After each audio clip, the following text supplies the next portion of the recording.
Hello，你好。Hello Jenny 你好啊，點啊？今年2026年，多唔多客戶今年喊住咁口揾你關於樓花成交呢啲貸款問題啊？其實由上年開始咧已經好多噶啦。咁之前咧就係做 purchase 比較多啦，但係咧由上年開始咧，即係我個 business model 就轉咗少少，就好多refinance 啊或者 pre-sale 咁樣啦。咁你知道而家 pre-sale 咧，尤其是由上年年中到今年年中開始咧，啲樓價係不斷咁跌嘅。咁其實我哋做 pre-sale 嘅 mortgage 咧係好 challenge 嘅。咁如果佢唔係之前已經批咗 guarantee 貸款嘅話咧，而家要面對嘅咧就係、即係譬如你買100萬，即係你2021年嘅時候買100萬嘅樓，而家個股價可能 Bandwood 啊、Metrotown 啊等等啦，係可能跌到剩翻85萬啊、90萬頭啊咁樣咧。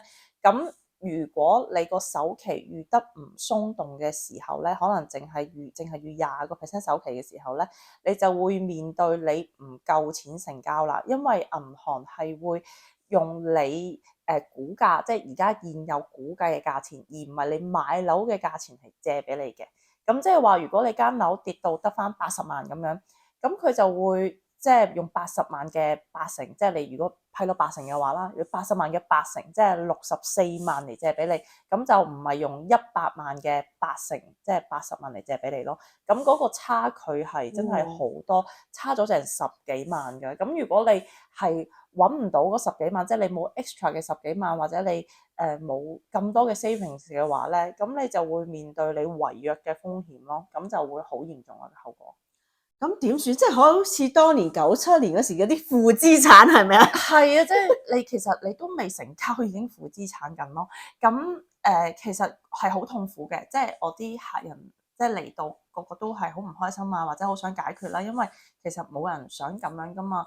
咁第一啦，就係即係如果佢真係個人工批到嘅話，第一我哋可以做嘅就係嗰個睇下個 appraisal 啦，睇下有冇方法去appeal 個 appraisal 啦，令到個股價即係可以高少少，或者再揾多個 second opinion，揾多間估價公司同佢估價啦。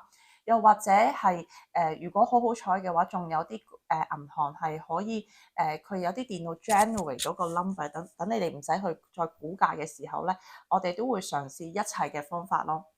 咁如果真係都唔得嘅話咧，咁就要諗下個客人本身有冇屋啦，間屋有冇任何嘅 equity 咧，俾我哋去 refinance 去幫佢勾一嚿錢出嚟，俾佢當一個新嘅樓花嘅首期咁樣咯。明白，即係如果我啲客人其實自己有一套屋嘅，咁佢呢個 presale 係攞嚟買俾小朋友住好啊，或者係投資嘅時候，咁佢相差嗰個股價嘅話，其實係可以喺佢原有嘅資產度去 refinance 去。係啦，係啦。咁今年其實已經做咗好多單，都係咁樣樣咯。咁 at the end 都係成功嘅。